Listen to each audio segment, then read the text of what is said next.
sebaik-baiknya kafir mati masuk neraka. Seburuk-buruknya muslim kalau tidak mati dalam keadaan kafir mati masuk surga. Ada orang keluar daripada Islam kembali menyerang Islam. Saifuddin. Itu pendeta yang keluar daripada Islam, murtad daripada Islam, dia serang Islam balik.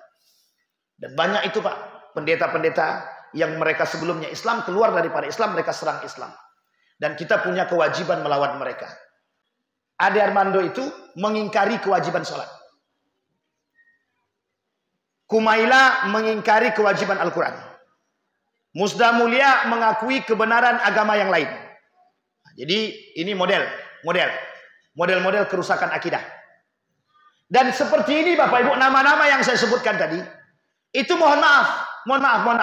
Orang-orang seperti ini, itu mengakui kebenaran agama yang lain.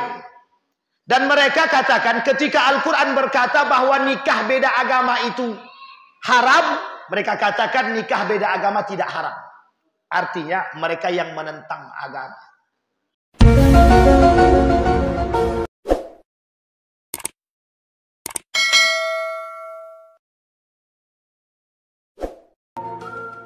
A'udzu billahi minasyaitonir rajim. Bismillahirrahmanirrahim. Assalamualaikum warahmatullahi wabarakatuh.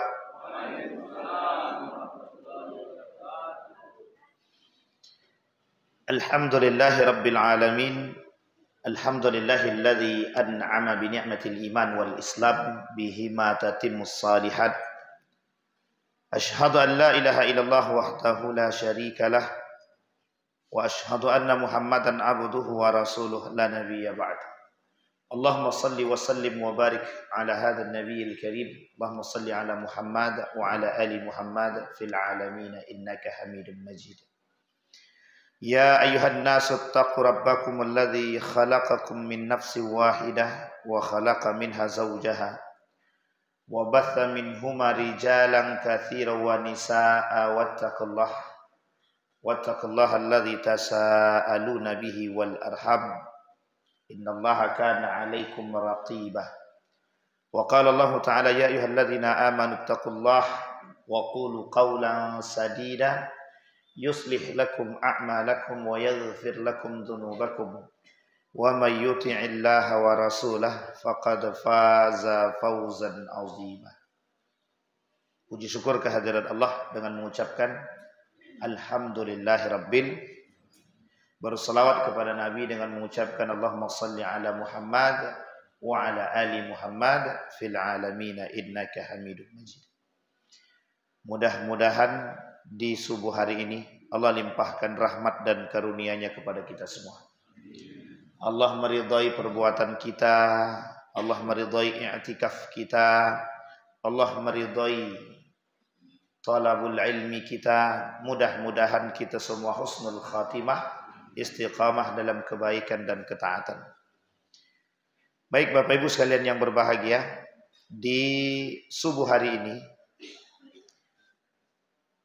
ingin kita mencoba mengangkat satu judul dari kitabnya Syekh Sulaiman yang berjudul Nawaqidul Islam, yang membatalkan keislaman. Bapak Ibu sekalian yang berbahagia, di subuh ini saya ingin coba menyampaikan kepada kita semua perpanjangan daripada tulisan daripada Syekh Sulaiman. Beliau menuliskan dalam satu buku judulnya 10 yang membatalkan keislaman seseorang. Jadi bisa dipahami maksud kalimatnya. Islamnya bisa batal. Tapi jelasin dulu Islam yang batal itu yang seperti apa. 10 hal yang bisa membatalkan keislaman seseorang. Artinya, kalau dia berislam dengan bersyahadat, kata Syekh Said Hawa, ada 20 hal yang bisa membatalkan syahadat. Kalau batal syahadat dia, maka batallah keislaman dia. Kalau batal keislaman dia, maka secara otomatis ada 2 hal. 1, kafir tanpa sadar. Yang kedua, kafir dalam keadaan sadar. Poin pertama. Poin kedua, orang yang batal syahadatnya setelah dia berislam. Orang yang batal keislaman dia setelah dia masuk ke dalam Islam. Secara hissi, bukan secara zahir. Yang tadi kita sampaikan, kafir secara tidak sadar. Atau bahasa lain oleh para ulama, kufur dalam istilah itu. Namanya kafir secara hissi. Apa maksudnya itu? Dia tidak keluar secara Islam. Dia tidak keluar daripada Islam, tidak murtad. Cuma dia sudah kufur duluan. Makanya kata para ulama, kafir tanpa sadar. Telah kafir tanpa kesadaran. Kafir tanpa kesadaran ini bisa jadi dia keluar daripada Islam, bisa jadi dia tidak keluar daripada Islam. Hanya saja ibadah yang dia lakukan sehari-hari itu bernilai kufur di sisi Allah. Tak bernilai. Tak bernilai. Kita ambil contoh itu, bapak ibu tidak sholat. Tidak sholat. Baik 5 waktu ataupun salah satu daripada waktu yang 5 itu kita tak sholat. Orang yang meninggalkan sholat dengan sengaja, kata Nabi, dia kufur atau kafir. Jadi Nabi yang bilang kafir itu Nabi. Cuman ulama berbeda pendapat tentang maksud kafir di situ. Jadi kalau nanti nampak orang tak sholat, kita bilang kafir sini. Karena Nabi yang bilang begitu memang. Cuman kan pemahaman hadis ini tak bisa begitu saja. Perlu ada penjelasan. Yang dimaksud oleh Nabi dalam kafir di sini itu derajat ibadah dia itu kufur, tak bernilai. Jadi mau puasa dia, mau zakat dia, mau sedekah dia, mau berbuat baik dia, apapun bentuk perbuatan baik yang dia lakukan, itu tak ada nilainya sama sekali di sisi Allah. Itu yang disebut dengan kufur tadi. Karena kufur ini membatalkan semuanya. Salah satu penyebab penyimpangan akidah itu, dia ada 5 yang menyebabkan terjadinya penyimpangan akidah. Satu di antaranya itu kufur. Dan penyebab kufur ini ada satu lagi. Dia kufur ya. Nah penyebab kufur ini ada lagi. Bodoh. Kebodohan terhadap akidah yang sahih itu menyebabkan orang kufur. Kufur atau akibat daripada kekufuran, habitat a'maluhum. Nah, itu kalimat habitat itu yang kemudian menjadi persoalan. Apa artinya habitat tadi? Dibakar sama Allah. Amal ibadah tadi tak bernilai. Makanya Nabi bilang dalam hadisnya itu, sittatu asya'in tuhbitul a'mal. 6 perkara yang membuat amal ibadah orang itu tak bernilai. Dalam pembahasan fikih puasa juga begitu. Ada namanya muhbitat. Muhbitat itu sesuatu yang dia lakukan tapi tak bernilai di sisi Allah. Puasanya itu. Dia ada 2. Satu muhbitat, yang kedua muftirat atau mubtilat. Arti muftirat itu yang membatalkan. Tak sah puasanya. Minum dia. Ketika puasa dia minum, berarti batal kan? Batal secara nilai, batal juga secara fisiknya sudah batal. Tapi kalau muhbitat itu tidak. Bapak caci maki orang, bapak zalimi orang, itu puasa bapak tidak ada gunanya tuh. Puasa kita tuh tidak ada gunanya. Sama.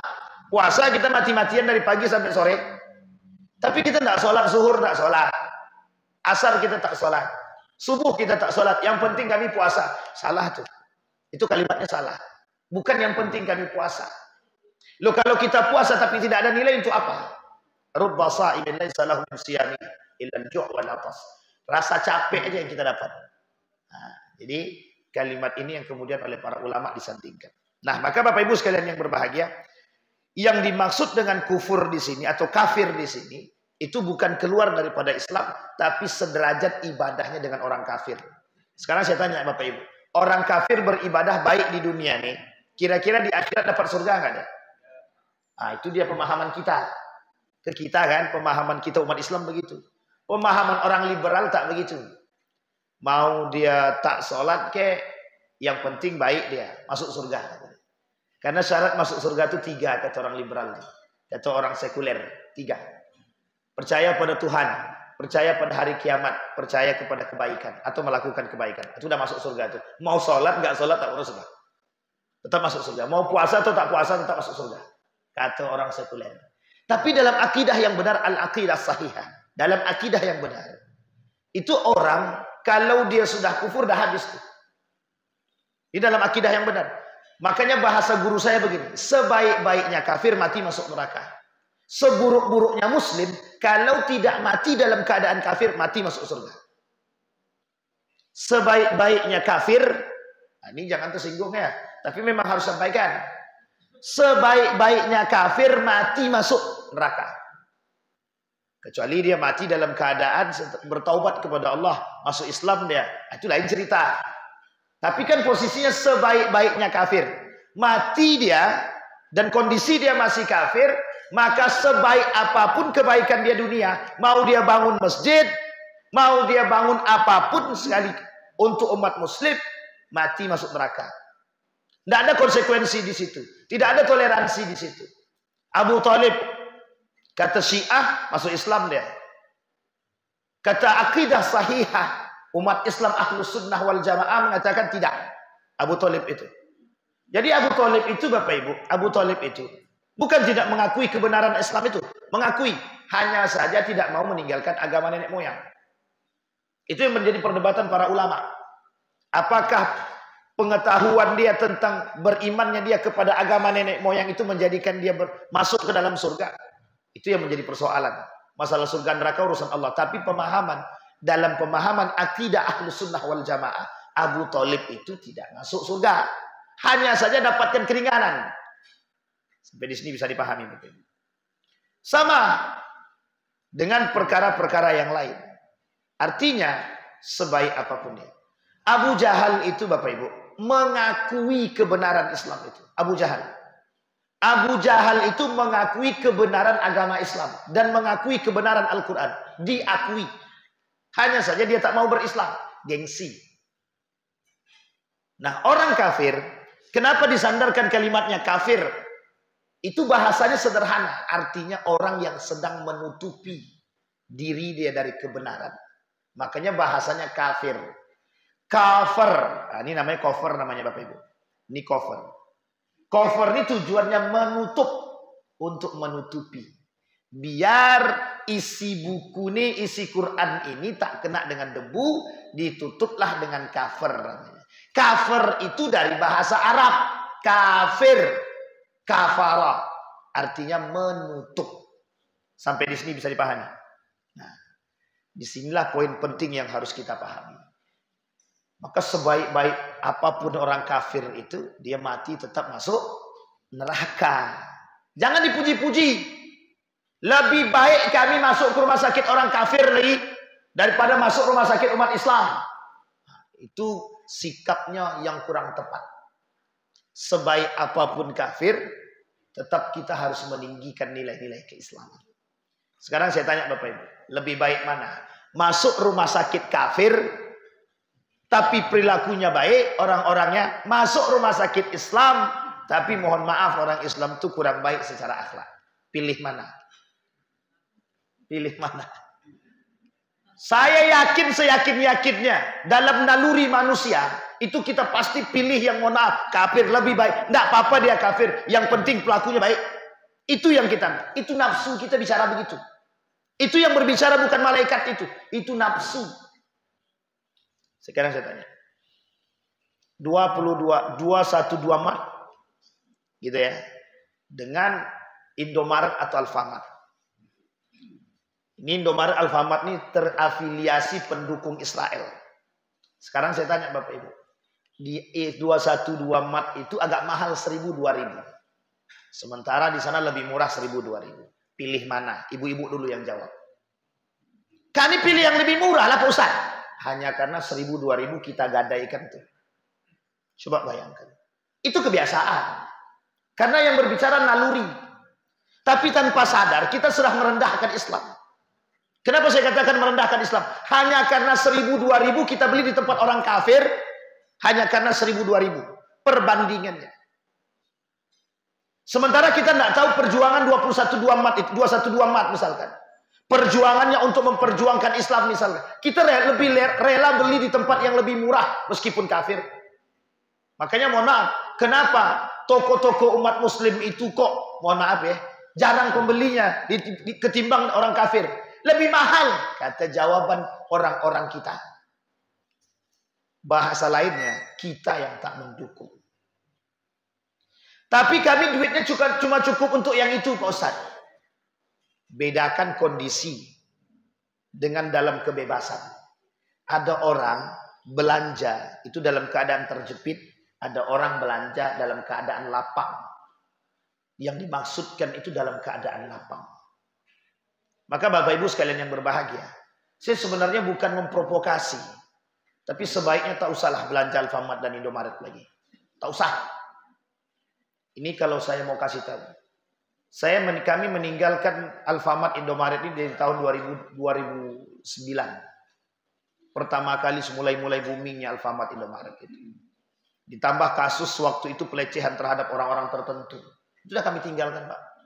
Starbucks dan lain sebagainya itu kami sudah tinggalkan dari 2009, Pak. Kita bincang-bincang ini kami sudah lama, Pak. Semenjak saya di Jogja, kami sudah keliling, Pak. Di Jogja itu jangan beli produk Israel yang terafiliasi dengan Israel, Indomaret, Alfamart dan lain sebagainya. Yang ikut tuh sedikit dua. Tidak ada masalah, Pak, 1-2 orang yang ikut, tidak ada masalah. Itu bukan provokasi, Pak. Itu mengajak kepada yang benar, yang tahu. Ada bahasa ekonomi Islam. Perhatikan baik-baik. Ada bahasa ekonomi Islam. Saya tidak yakin saya, Pak. Orang kaya hari ini mau dia makan di pedagang kaki lima ketimbang mau dimakan di mall. Atau makan di restoran. Orang kaya hari ini pilih makan di restoran. Bahkan orang yang tidak kaya sekalipun, gengsi dia makan di pedagang kaki lima. Itu kita temukan, Pak. Kita temukan. Saya suruh mahasiswa saya, hari ini kalian keliling di pedagang kaki lima di depan Malioboro. Waktu itu masih ada, sebelum dipindahkan. Keliling mereka, berdiskusi dengan penjual di depan. Setelah berdiskusi dengan penjual di depan itu, pedagang kaki lima ini, tahu jawabannya, Pak. Mereka jualan hanya untuk bisa hidup, bertahan hidup.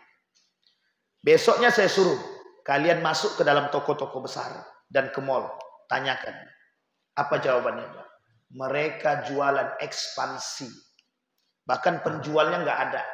Yang ada orang lain yang menjualkan. Mungkin itu toko yang kesekian. Paham maksud saya? Orang pedagang kaki lima di sini. Itu ekonomi Islam, Pak. Ekonomi Islam. Kita lebih kadang-kadang gengsi kita ini terlalu tinggi. Gengsi kita ini tinggi.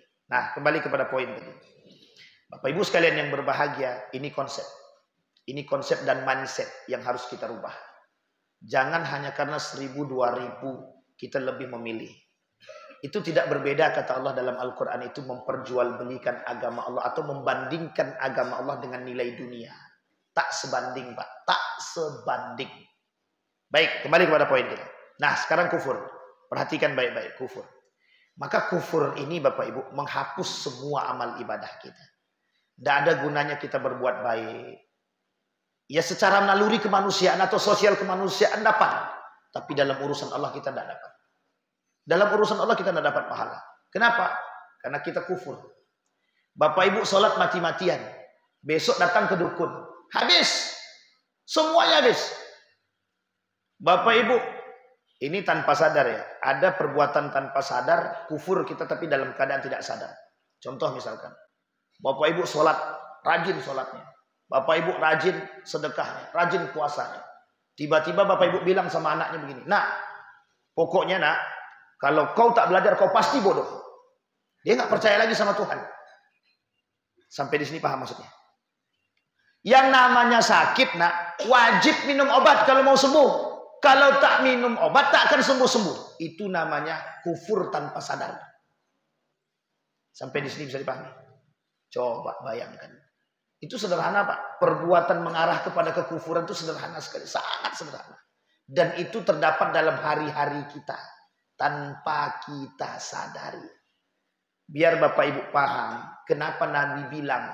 Samillah. Bismillah lah. Sebelum melakukan sesuatu. Tujuannya cuma itu Pak. Ingat Allah. Ingat Allah dalam segala hal.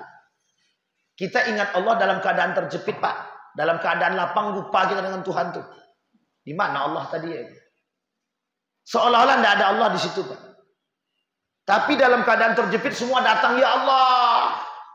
Kami punya masalah dan sudah kami keliling-keliling kemana-mana, ya Allah. Tapi tidak dapat solusinya, ya Allah. Datang kepada manusia dulu, baru kepada Allah. Itu kufur tanpa sadar. Jadi Bapak Ibu punya masalah, langsung datang kepada manusia. Langsung minta bantu kepada makhluk. Itu kufur tanpa sadar. Tanpa sadar kita sudah kufur. Datang dulu kepada Allah, baru kita ikhtiar. Setelah kita ikhtiar, baru kita kembali kepada Allah. Tawakal namanya. Ini tidak masalah menumpuk datang kepada manusia. Cari sana, cari sini. Ketika orang tak mau bantu, tidak mau bantu, kita kecewa sama mereka semua. Ya kenapa kita kecewa? Karena kita mendahulukan manusia, bukan Allah. Tapi coba kita datang kepada Allah. Kita yakin bahwa Allah yang memberikan bantuan itu. Oh, itu muskilah kita hari ini, Pak. Maka bahasa lainnya kufur tanpa disadari. Itu sederhana, tapi mengantarkan kita kepada amal ibadah yang tertolak. Baik. Nah, kata Syekh Sulaiman ada 10 hal yang membatalkan keislaman seseorang. Batal Islam di sini kufur dia. Artinya tak bernilai ibadah dia di sisi Allah. Meskipun dia sholat tapi tidak mengeluarkan dia daripada Islam. Dia ada 2. Ada yang mengeluarkan, ada yang tidak mengeluarkan. Kita lihat. Kita mulai dari nomor yang ke-10. Kata Syekh Sulaiman nomor yang ke-10 itu. Yang bisa membatalkan keislaman seseorang. Al-i'radu an dinillah. Orang yang berpaling dari agama Allah. Ada 2. Berpaling dari agama Allah ini maknanya 2. Satu, berpaling secara fisik. Yang kedua, berpaling secara makna atau nilai. Maksudnya apa? 1, dia keluar daripada Islam, murtad. Darah dia halal dalam Islam. Artinya ada orang murtad kalau kita bunuh dalam Islam boleh. Dalam Islam ya. Di luar Islam tak boleh. Dalam undang-undang tak boleh. Ada murtad tetangga kita, itu Bapak Ibu bunuh, dalam Islam benar. Tapi dalam undang-undang salah. Tidak boleh. Terus jalan tengahnya pada Ustaz, jangan dibunuh lah. Kita lebih menjaga diri kita itu lebih penting. Menjaga kehidupan itu lebih penting. Hifzun nafas. Itu lebih baik. Nah, kembali kepada poin tadi. Irtadda. Kata Nabi 3 hal yang boleh dibunuh itu cuma 3. Satu diantaranya orang yang keluar daripada Islam. Nah, orang yang keluar daripada Islam ini Bapak Ibu ada 2. Satu, orang yang keluar daripada Islam kembali menyerang Islam. Ada orang yang keluar daripada Islam karena mendapatkan kebenaran agama yang lain menurut mereka. Sampai di sini paham? Kalau dia keluar daripada Islam, bertujuan untuk menghancurkan Islam, maka kita wajib perangi dia. Keluar dia daripada Islam, mengakui kebenaran agama yang lain, dan tidak merusak agama Islam, maka itu tidak. Dalam hukum undang-undang kita tidak. Dalam Islam sendiri kita menghargai. Bapak Ibu, ada orang keluar daripada Islam, kembali menyerang Islam. Saifuddin. Itu pendeta yang keluar daripada Islam, murtad daripada Islam, dia serang Islam balik. Dan banyak itu Pak, pendeta-pendeta yang mereka sebelumnya Islam, keluar daripada Islam, mereka serang Islam. Dan kita punya kewajiban melawan mereka. Punya kewajiban melawan mereka. Itu satu. Jadi irtadda, murtad. Jadi keluar i'rad, berpaling daripada agama Allah dalam bentuk fisik zahir, dalam bentuk zahir, atau keluar daripada Islam, murtad. Yang kedua, dia keluar daripada nilai-nilai keislaman. Ini yang dimaksud. Izharul Islam wa ibtalul kufri, munafik. Orang yang keluar daripada nilai-nilai keislaman atau mengingkari nilai-nilai Islam. Orang yang berpaling dari nilai Islam ini ada maknanya. Satu, berpaling atau tidak mau menggunakan atau tidak mau menjalankan nilai-nilai Islam. Yang kedua, mengingkari nilai-nilai keislaman. Contoh, Bapak Ibu tahu kalau berbuat baik kepada orang tua itu wajib. Cuma Bapak Ibu tidak berbuat baik. Bapak Ibu tahu kalau sholat itu wajib, tapi Bapak Ibu tak sholat. Nah, itu namanya berpaling. Bapak Ibu tahu membantu manusia itu dalam Islam hukumnya wajib, tapi kita tak bantu, itu berpaling. Bapak Ibu tahu bahwa Islam ini punya syariat. Tapi kita tak menjalankan syariat itu. Itu berpaling namanya. Ada yang kedua. Yang kedua ini mengingkari. Tahu maksud mengingkari? Salat itu wajib, kata dia tak wajib. Puasa itu wajib, kata dia tak wajib. Zakat itu wajib, kata dia tak wajib. Dan ini Bapak Ibu, ada modelnya. Yang seperti ini itu ada modelnya. Ada orang yang sengaja mengingkari, ada orang yang pura-pura mengingkari. Kita ambil contoh. Zakat itu wajib apa tak wajib? Sekarang mungkin tidak ada yang mengingkari kewajibannya. Tapi berpura-pura mengingkarinya banyak. Apa contohnya? Hartaku kan belum sampai nisabnya lagi. Padahal sudah sampai nisabnya. Sudah sampai 1 tahun, sudah sampai nisabnya. Harusnya dia keluarkan. Dia cari cara pengeluaran agar dia tidak zakat. Sampai di sini bisa dipahami. Kita ambil contoh. 85 juta pendapatan dia 1 tahun. Sudah wajib zakat. Dia kurangi 2 juta. Artinya dia cari hutang. Yang penting aku tidak mengeluarkan zakat. Misalkan dikeluarkanlah 2 juta untuk hutang. Kan tidak wajib zakat lagi kalau sudah di bawah 85. Akhirnya dia tak berzakat. Alhamdulillah. Nah, coba bayangkan. Itu namanya orang-orang yang pura-pura mengingkari daripada. Artinya sengaja dia cari cara bagaimana agar tidak membayar zakat. Dia cari cara agar tidak sholat. Dia cari cara agar tidak berpuasa. Contoh, puasa itu wajib. Orang yang boleh membatalkan puasa 2, sakit ataupun musafir. Nah, ini ada orang-orang yang sengaja tidak berpuasa. Memang tak mau berpuasa. Aku kesorek lah. Kan jarak 2 jam. Jarak tempuh 2 jam ini sudah bisa. Sudah boleh membatalkan puasa. Jadi balik deh. Sore. Atau dalam pandangan lain. Yang penting keluar dari perbatasan itu sudah musafir.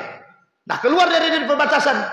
Kalau dia sudah keluar dari perbatasan. Dia mau puasa. Boleh tidak puasa. Tidak ada masalah. Dibenarkan. Artinya diambillah yang tadi. Jadi biar dia tidak berpuasa. Dia cari jalan. Yang penting aku musafir.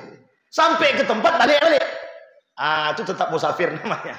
Sampai di sini bisa apa? Namanya mempermainkan nilai agama. Mengolok-olok nilai agama.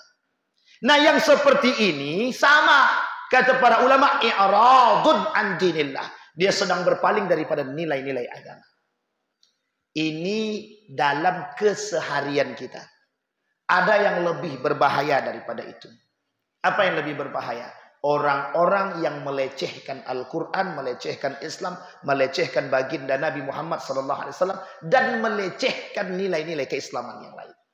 Pelecehan cadar, pelecehan kepada sunnah Nabi, pelecehan kepada baginda Nabi, pelecehan kepada Al-Quran, pelecehan kepada sebagian ayat Al-Quran, pelecehan kepada syariat Islam, pelecehan kepada syariat-syariat Islam, sebagian daripada syariat Islam, pelecehan kepada Allah, pelecehan kepada agama Islam itu sendiri. Itu namanya i'radun an dinillah. Sampai di sini bisa dipahami Bapak Ibu? Ini kalau dipahami, kalau dijelaskan lebih detail lagi tentang pelecehan ini, penistaan ini, banyak hari ini Bapak Ibu temukan pelecehan-pelecehan itu. Kita ambil contoh, satu saja.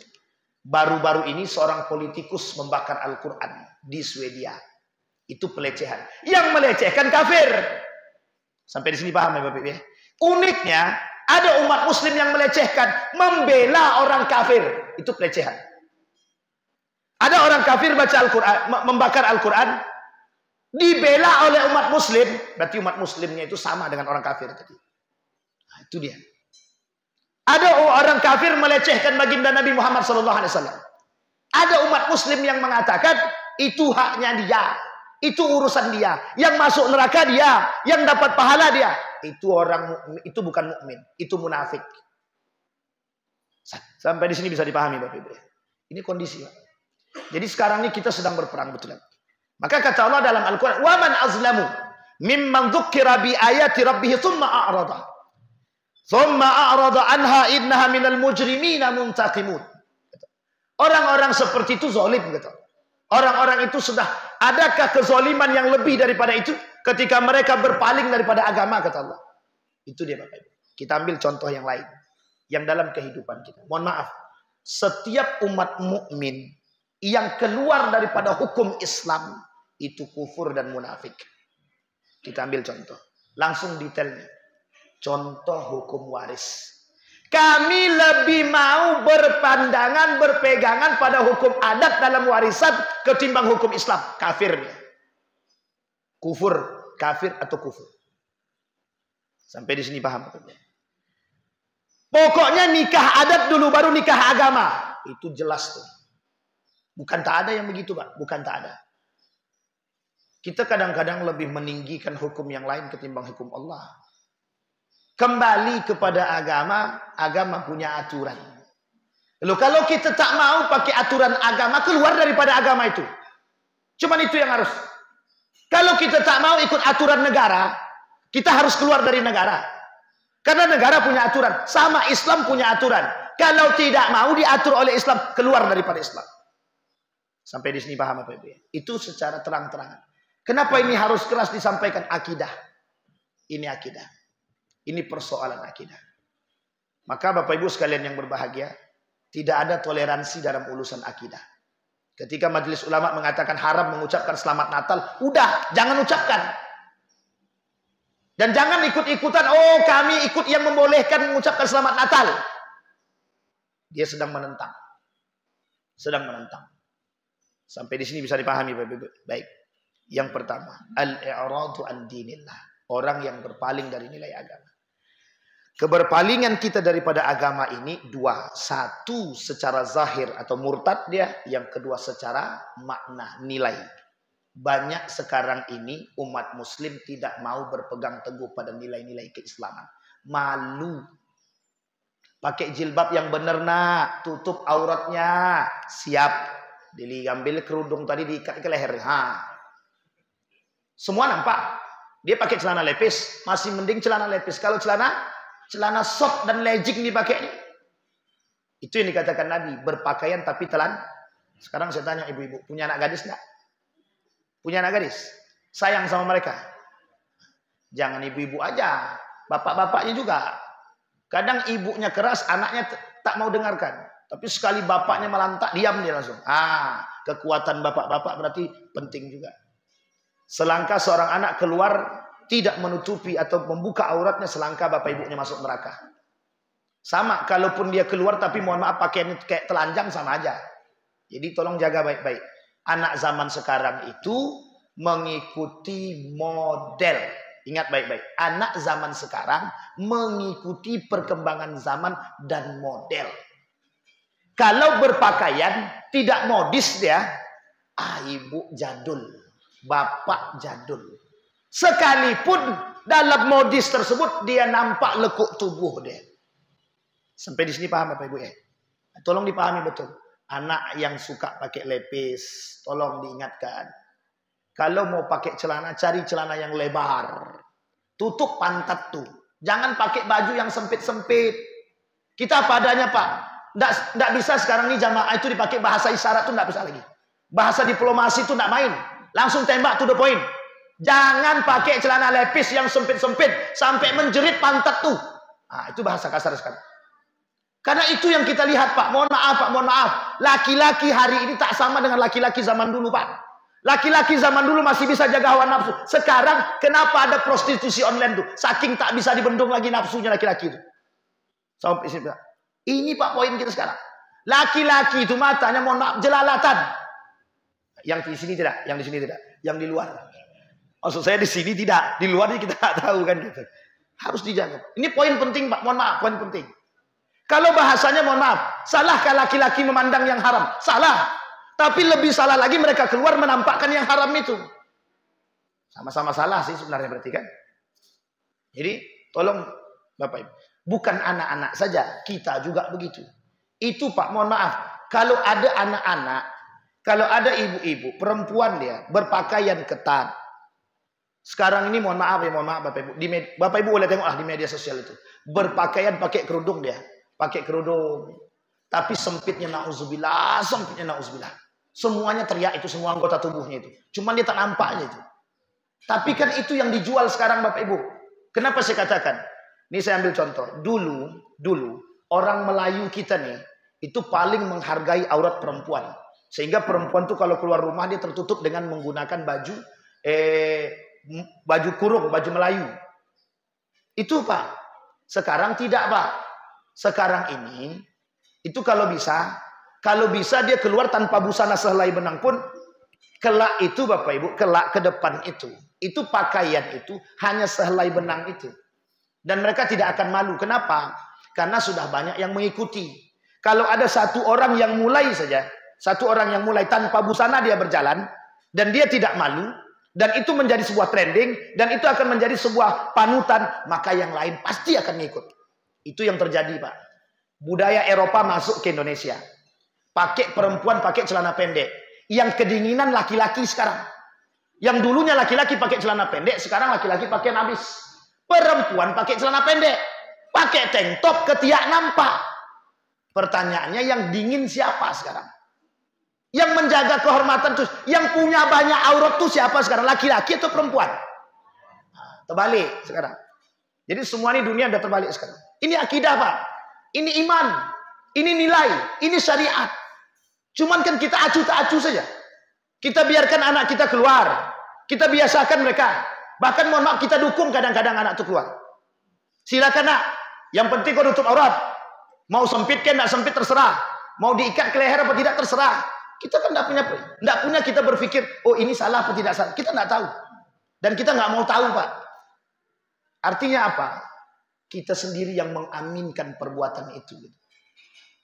Bukan berarti, berarti Ustadz ini pendukung jilbab besar nih. Bukan Pak. Anda berjilbab silahkan. Tutuplah semua yang harus ditutup. Jangan ditengok-tengokkan. Bapak Ibu boleh lihat sekarang di media sosial itu. Kenapa saya katakan penjualan organ tubuh perempuan itu sangat laku. Kalau perempuan itu buat video, ini buat video ya, untuk biar dapat pendapatan di Facebook, di TikTok, Instagram atau YouTube sekalipun, itu perempuan tadi kalau pengen cepat itu harus buka Pak. Harus menampakkan auratnya. Harus menampakkan aurat. Itu cepat lakunya Pak. Ribuan yang nonton. Tapi coba pakai pakaian muslimah dia. Tidak ada yang mau nonton Pak. Bahkan dianggap teroris itu. Jadi sekarang ini dunia ini sudah terbalik. Orang berpakaian sopan tertutup dianggap teroris. Orang yang terbuka. Inilah dia zaman itu. Ini yang baru. Yang bagus tuh yang kayak gini. Sampai di sini bisa dipahami Bapak Ibu. Saking terbaliknya dunia. Jadi Bapak Ibu. Dulu yang menampakkan seperti itu Miss Universe. Miss Universe itu penjualan organ tubuh wanita. Maksudnya apa? Tubuh-tubuh wanita ini dijual. Sehingga yang ditampakkan tuh yang seksi-seksi. Itulah daya jualnya Pak. Daya jualnya di situ. Kalau tidak ada yang kayak gitu-gitu, tidak akan dijual Pak. Tidak akan dijual. Sehingga Indonesia waktu itu menolak. Cuma tetap berjalan. Karena ada orang-orang yang mendukung liberalisme. Sampai di sini bisa dipahami. Ini namanya pelecehan terhadap agama. Pelecehan terhadap penutupan aurat. Nah, jangan salah paham Bapak Ibu. Karena kata Nabi di akhir zaman itu ada perempuan berpakaian tapi telanjang. Nisaun ariyatun. Perempuan berpakaian tapi telanjang. Katanya. Bagaimana maksudnya itu? Nah, itu yang tadi kita sampaikan. Yang saya contohkan tadi. Baik, itu yang pertama. Berpaling daripada nilai agama. Yang bisa menyelamatkan kita semua. Setiap di antara kita harus sadar dengan nilai-nilai agama. Contoh nilai agama yang lain itu di pasar, penipuan, segala macam. Penipuan di pasar, di mana-mana. Itu sebenarnya kita harus punya andil. Bapak Ibu misalkan belanja di Indomaret atau di Alfamart. Harga yang tertera itu tidak sama dengan harga yang itu. Sampaikan. Kalau kalian tidak mau kami demo, benerin. Itu lebih baik. Karena kalau kita diam, begitu terus nanti Bapak Ibu. Begitu terus. Dan ini sudah berkali-kali saya temukan. Harga yang tertera di tempat, di etalase, itu berbeda dengan harga yang ada di komputer. Salah apa tak salah saya katakan? Salah apa tak salah? Salah itu Pak. Itu salah besar. Penipuan. Dan bukan sedikit keuntungannya dari situ. Ternyata kadang-kadang ada yang perbedaannya jauh. Yang kadang-kadang perbedaannya bisa sampai 5.000. Pertanyaannya, kalau satu produk 5.000, Kalau 100 produk kali 5. Sampai di sini paham, Pak? Itu kemungkaran. Kalau kita tak lawan, itu terus-terusan. Dan itu terjadi, bukan tidak terjadi.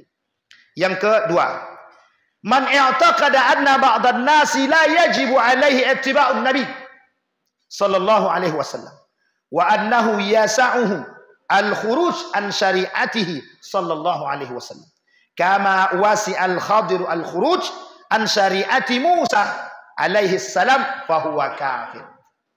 Ada orang yang berkeyakinan bahwa tidak wajib mengikuti syariat Nabi.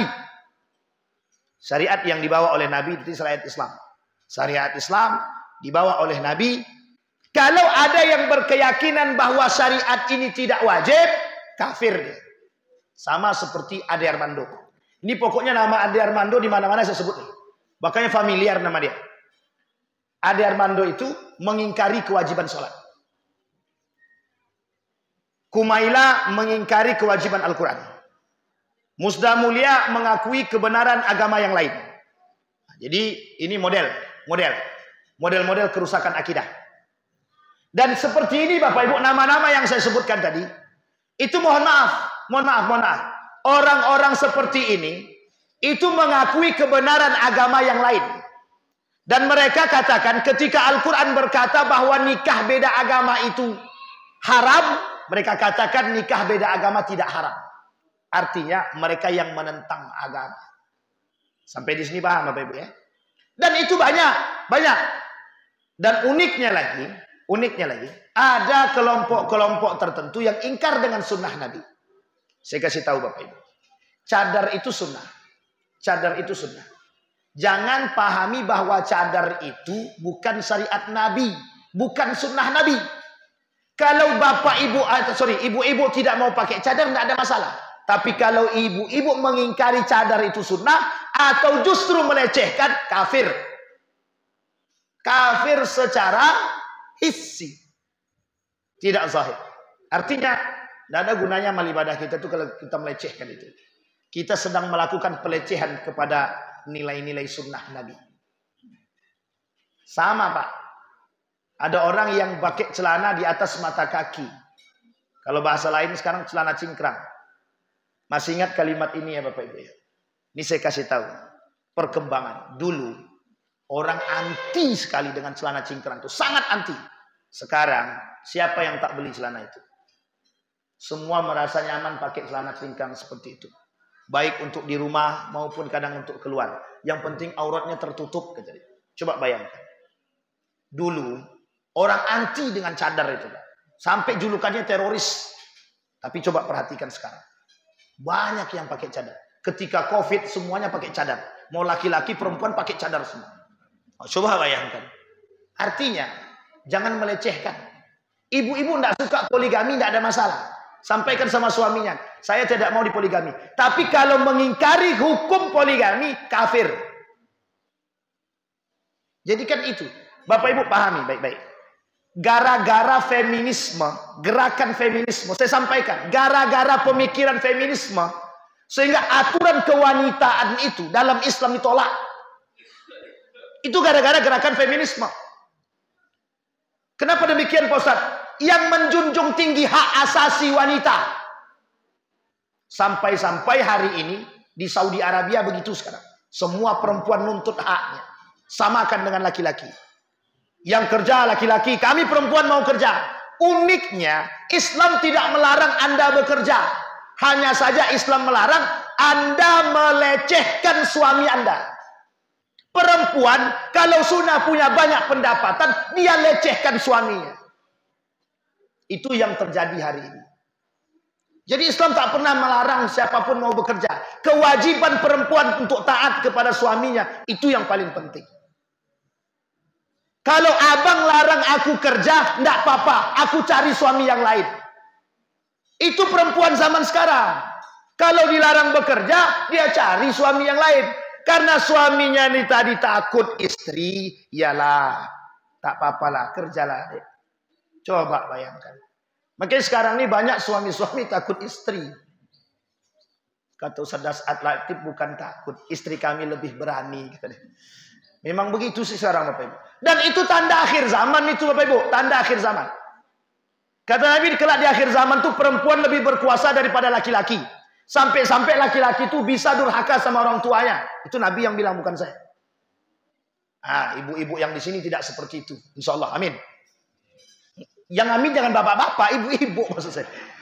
Yang disuruh ngaminkan ibu. Tapi ibu-ibunya nggak ada yang aminin. Itu masalahnya. Amin ibu-ibu. Calon penghuni surga. Masuk surga tanpa hisab. Ada syarat. Izinkan suaminya nikah lagi. Kan pahamnya begitu Pak. Perempuan itu dicekoki begitu. Mau masuk Islam masuk surga tanpa hisab, izinkan suami Anda nikah lagi. Padahal bukan itu saja Pak. Salah satu faktor yang bisa masukkan kita semua surga tanpa hisab, orang yang menjaga sholat 5 waktu, kata Nabi. Orang yang menjaga sholat 5 waktu, sholat wajib 5 waktu, dia jaga sholatnya tepat pada waktunya, masuk surga tanpa hisab. Itu jelas. Pemimpin yang adil itu bisa masuk surga tanpa hisab. Tapi sebenarnya ya pandai-pandailah. Baik Bapak Ibu, itu yang kedua. Yang ke-9, karena tadi kita mulai dari 10, itu yang ke-9. Jadi Bapak Ibu sekalian yang berbahagia, sekarang ini muncul Bapak Ibu gerakan-gerakan ingkar sunnah Nabi, mengingkari sunnah-sunnah Nabi. Nah Bapak Ibu semua, saya mengajak kita nih harus melawan kelompok-kelompok itu. Kalau ada orang yang mengingkari sunnah Nabi, kita yang menjalankan sunnah Nabi. Karena sunnah Nabi ini Bapak Ibu, jangankan sunnah Nabi, nilai-nilai Islam ini kelak di akhir zaman itu hilang. Kelak di akhir zaman hilang. Sekarang itu kita hampir mendekati akhir zaman. Artinya kalau mendekati akhir zaman, bisa jadi apa yang dikatakan oleh Nabi mulai terbukti sedikit demi sedikit. Jadi perkataan Nabi itu pasti terbukti, pasti. Tidak ada yang tidak terbukti, pasti terbukti. Salah satunya, kata Nabi, di akhir zaman itu akan hilang nilai-nilai keislaman itu. Yang kedua, nanti di akhir zaman, kata Nabi, yang berpegang teguh dengan sunnahku sedikit. Itu bukan sedikit lagi Bapak Ibu. Banyak yang tidak berpegang teguh dengan sunnah Nabi. Masuk kamar mandi, kaki kanan apa kaki kiri? Kaki kiri. Itu kan teori Ustaz. Betul. Sekarang tanyakan, praktiknya udah belum? Kan begitu? Tidur menghadap ke kanan atau ke kiri? Sudah dilakukan atau belum? Makanya itu penting disampaikan. Jangan sampai tahu teori tapi tak kita amalkan. Tapi memang harus begitu. Sesuatu itu harus disampaikan beribu-ribu kali, bukan sekali. Makanya kenapa kok kajiannya itu aja. Satu masjid itu, besok masjid lain itu juga. Jangan protes. Tanyakan dulu, sudah diamalkan atau belum? Itu pertanyaan paling penting. Karena Kiai Haji Ahmad Dahlan itu, pendiri Muhammadiyah. Surat Al-Ma'un itu diajarkan kepada muridnya berkali-kali, bertahun-tahun. Kata muridnya, kok nggak ada surat yang lain yang diajarkan? Kata Kiai Haji Ahmad Dahlan, sudah ente buat belum? Sudah diamalkan belum? Belum, amalkan dulu. Itu cikal bakal lahirnya rumah sakit PKU Muhammadiyah. Cikal bakal lahirnya rumah sakit Muhammadiyah. Sampai hari ini rumah sakit Muhammadiyah tidak terhitung banyaknya. Kembali